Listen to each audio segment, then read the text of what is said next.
नमस्कार विद्यार्थी मित्रांनो, कसे आहात सगळेजण? मस्त मजेत ना? आणि लेक्चर एन्जॉय करताय ना? समजतंय ना तुम्हाला सगळं? बाळांनो, चला आता आपण इकॉनॉमिक्सकडे वळूया. खरं तर आपण जो पहिला चॅप्टर सुरू केला ना, त्याचं नाव आहे introduction of micro and macro economics. That means you are going to learn about what exactly mean by micro economics and macro economics. आणि बाळांनो, यातल्या आजच्या आपण शेवटच्या लेक्चरमध्ये आलो. हो, आजचा आपला टॉपिक झाला की आपला एक पहिला चॅप्टर कंप्लीट झालेला असेल. Now you must have understood that की exactly what micro and macro economics is. So let us start the today's topic, ज्याच्यामध्ये आपण समजून घेणार आहोत इम्पॉर्टन्स ऑफ मॅक्रो इकॉनॉमिक्स. चला सुरुवात करूया बाळांनो. पहिल्या पॉईंटकडे आपण जाऊया. येस, बघा, importance of macro economics. Macro, as you know that the macro means large. Macro या शब्दाचा अर्थ होतो लार्ज, मोठा. And you know far betterly इकॉनॉमिक्सच्या ज्या दोन शाखा आहेत, त्यातलं पहिलं आहे मायक्रो इकॉनॉमिक्स आणि दुसरं आहे, अरे बोला, मी तुमच्या उत्तराची वाट बघतोय, दुसरी कोणती आहे? हां, बरोबर, जमतं ना? मग मॅक्रो इकॉनॉमिक्स. बाळांनो, चला यातलं इम्पॉर्टन्स ऑफ मॅक्रो इकॉनॉमिक्स समजून घेऊया. म्हणजे मॅक्रो इकॉनॉमिक्सचं महत्त्व काय आहे. त्यातला पहिला पॉईंट आहे, the first point is functioning of an economy. इकॉनॉमीचं फंक्शन हे मॅक्रो इकॉनॉमिक्समुळे आपल्याला समजून येतं. Macro economics analysis gives an idea of the functioning of an economic system. बघा, या ओळीचा अर्थ काय होतो? Macro economics analysis gives an idea. आपल्याला एक कल्पना येते, समजून येतं. काय समजून येतं? मॅक्रो इकॉनॉमिक्समुळे काय समजून येतं? बघा, तिसरी ओळ काय आहे? Functioning of an economic system. Functioning, कार्य. कशाचं कार्य? Economic system. आपल्या देशाची अर्थव्यवस्था कशी चालते हे कशामुळे समजून येतं? Macro economics. बाळांनो, कुठलीही गोष्ट आपोआप चालत नाही. मग ती कार असू दे, घर असू दे किंवा देश असू दे. कार असेल तर त्या कार चालण्यासाठी एखादा ड्रायव्हर फक्त कारणीभूत नसतो. तर चाकं, इंजिन, ती गाडी, ते पेट्रोल, थोडक्यात काय, ह्या सगळ्यांनी मिळून ती कार चालते. तसा देश आहे, देशाची अर्थव्यवस्था आहे. पण ह्याच्यामध्ये ज्या अनेक गोष्टी समावलेल्या असतात, त्या सगळ्यांचा अभ्यास करण्यासाठी मॅक्रो इकॉनॉमिक्सचा वापर होतो.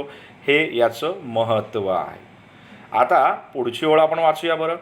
It helps us to understand the behaviour pattern of aggregative variables in large and complex economic system. It helps अस.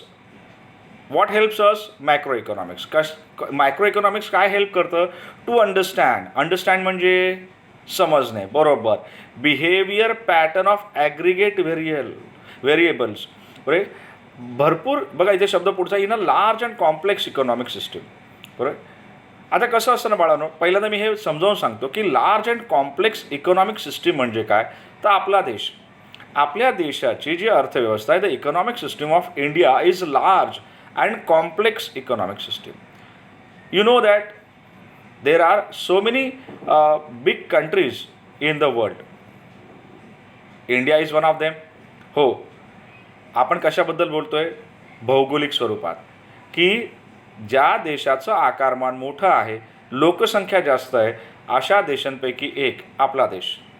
आणि म्हणून आपल्या देशाची अर्थव्यवस्था ही कशी आहे? लार्ज आहे, कॉम्प्लेक्स आहे.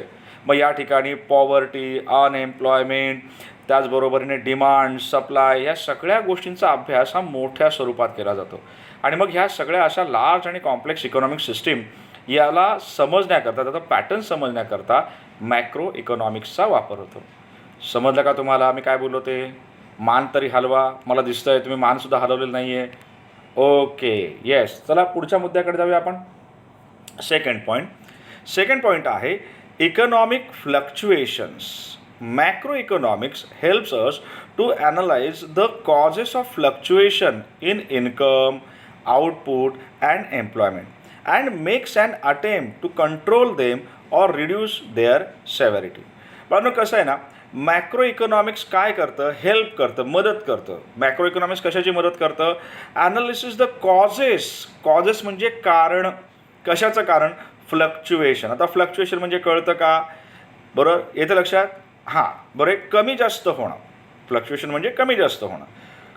पण मग काय कमी जास्त होणं, नॅशनल इन्कम, देशाचा इन्कम कमी झाला जास्त झाला, हे फ्लक्च्युएशन आहे. मग मॅक्रो इकॉनॉमिक्समुळे आपल्याला समजून येतं की देशाचा इन्कम जो काही आहे तो कमी झाला तर का झाला, जास्त झाला तर का झाला, त्याची कारणं काय आहेत, त्याच्यावर उपाय काय करता येतील. Output. Now my dear friends, this word you know far betterly what exactly you mean by output. Output means the production taken in the country, that is known as output in economics. So output, देशामध्ये किती output आहे, किती production आहे, ते कमी झालं आहे की जास्त झालं आहे, आणि मग त्याची कॉजेस, कमी झालं असेल तर काय कॉजेस आहेत, जास्त झालं असेल तर काय कॉजेस आहेत. त्याचबरोबरीने एम्प्लॉयमेंट, लोकांना असणारा रोजगार, एम्प्लॉयमेंट, या सगळ्या गोष्टी ज्या काही आहेत यांचं फ्लक्च्युएशन, ते कमी झालं आहे तर का आणि जास्त झालं आहे तर का, याचे कॉजेस मॅक्रो इकॉनॉमिक्समध्ये अभ्यास केले जातात. And listen to the next line, and makes an attempt to control them, reduce their severity. Not only we are studying about the causes, why it is fluctuating, why it is going down, why it is coming up. At the same time, macroeconomics what it attempts to control them. If it is going down and it is not good for the economy, what are the reasons, what are the controlling measures are there, that also discuss and understand in macroeconomics. Okay, so I think you must have understood this point. If it is so, let us go to the next point. And our third point is national income. So read the line first. Study of macroeconomics has brought forward the immense importance of study of national income and social accounts. Without a study of national income, it is not possible to formulate correct economic policies. बाळांनो, कसं आहे ना, आपल्या घरची परिस्थिती कशावर अवलंबून असते, आपल्या घरातल्या इन्कमवर. ज्या घराचा इन्कम भरपूर चांगला असतो त्या घराची परिस्थिती कशी असते बरं, अत्यंत खराब असते की नाही, हो की नाही. अरे कसं रे बाबांनो, ज्या घराचा इन्कम भरपूर चांगला त्या घराची परिस्थिती, आर्थिक परिस्थिती कशी असणार, उच्च असणार, चांगली असणार. तसंच आहे की इथे मुद्दा काय बघा, study of macro economics. Macro economics काय करतं, brought forward the immense importance of study of national income and social accounts. परंतु कसं आहे ना, नॅशनल इन्कम या कन्सेप्टचा अभ्यासच मॅक्रो इकॉनॉमिक्समध्ये केला जातो. त्याच्यामुळे की मॅक्रो इकॉनॉमिक्समध्ये नॅशनल इन्कमचा अभ्यास केला गेल्यामुळे नॅशनल इन्कमशी जोडलेल्या सगळ्या गोष्टी आहेत. नॅशनल इन्कम वाढला, कमी झाला, कारण मी मागे पण एका लेक्चरमध्ये सांगितलं होतं, आता पुन्हा एकदा सांगतो, इकॉनॉमिक्समध्ये the one thing is connected with the other thing. एका गोष्टीशी दुसरी गोष्ट जोडलेली असते. नॅशनल इन्कम वाढला, मग याला कारणं काय, त्याचा अभ्यास केला पाहिजे. ॲग्रिगेट सेविंग वाढले का, ॲग्रिगेट इन्व्हेस्टमेंट वाढलेली आहे का, एम्प्लॉयमेंट लेवल वाढलेली आहे का, आपलं जे आउटपुट आहे ते वाढलं आहे का, काय कारण आहे. थोडक्यात काय तर नॅशनल इन्कम वाढण्यासाठी जी कारणं असतात त्यांचा अभ्यास या मॅक्रो इकॉनॉमिक्सच्या आधारे करणं सोपं जातं. तुम्हाला कळतं आहे का, हा मुद्दा समजतो आहे का, नक्की ना. नुसती मान नका हलवू, आता तोंडाने हो पण म्हणा. That's right. Now we are moving to the fourth point. Yes, economic development. Advanced studies in macroeconomics helps to understand the problem of developing countries such as poverty, inequalities of income and wealth, differences in the standard of living of the people. बाळांनो, कसं आहे ना बघा, economic development, आर्थिक विकास ज्याला म्हटलं जातं, हो, आर्थिक विकास. बरोबर, म्हणजे कसं आहे ना, advance studies in macro economics helps. Macro इकॉनॉमिक्सचा जो काही आत्ताचा ॲडव्हान्स स्टडी, आधुनिक अभ्यास आहे, to understand the problem. Macro economics काय करतं, प्रॉब्लेम समजून घेतं. आपण डॉक्टरकडे गेलो, डॉक्टर आपल्याला विचारतात, हां काय झालं आहे, हां बोला, पुढे सांगा, हां मग असं होतं आहे का, डॉक्टर काय समजून घ्यायचा प्रयत्न करतात, आपल्याला काय प्रॉब्लेम्स आहेत, आणि मग त्याच्यावर ते काय देतात, औषध देतात. ते का देतात, तो आजार जावा म्हणून. तसंच इथे आहे बरं का. इथे पण तेच होतं. मॅक्रो इकॉनॉमिक्समध्ये काय केलं होतं, अंडरस्टँड द प्रॉब्लेम. पण कशाचे प्रॉब्लेम, देशाच्या विकासामध्ये जे अडथळे ठरतात, जसं की आपल्याला झालेले आजार आपल्या प्रकृतीमध्ये अडथळे आणतो, तसे देशाला होणारा आजार किंवा अडथळे कशामुळे असतात बघा, सच ॲज पॉवर्टी, दारिद्र्य, इनइक्वॅलिटीज ऑफ इन्कम अँड वेल्थ, देशामध्ये असणाऱ्या संपत्तीचं आणि पैशांचं असमान वाटप, म्हणजे काही लोक गरीब आहेत, काही लोक श्रीमंत आहेत, असं असमान वाटप. Differences in the standard of living of the people, म्हणजे लोकांच्या राहणीमानामध्ये फरक आहे. काही लोकांचं राहणीमान झोपडपट्टीमध्ये आहे, साधं आहे, 2 वेळचं जेवण त्यांना खायला मिळत नाही. काही लोकांचं राहणीमान त्यापेक्षा जरा बरं आहे, स्वतःच्या घरात राहत आहे, छोटंसं घर आहे. काही लोकांचं राहणीमान त्यापेक्षाही उच्च आहे, थोडं बऱ्यापैकी घर आहे. काही लोकांचं राहणीमान त्यापेक्षा अति उच्च आहे, त्यांची स्वतःची घरं आहेत, बंगले आहेत, गाड्या आहेत. थोडक्यात काय, ह्याला म्हणतात स्टँडर्ड ऑफ लिव्हिंग, आपलं राहणीमान. मग ह्या सगळ्यांचा अभ्यास हा जो काही आहे हा मॅक्रो इकॉनॉमिक्सच्या माध्यमातून केला जातो.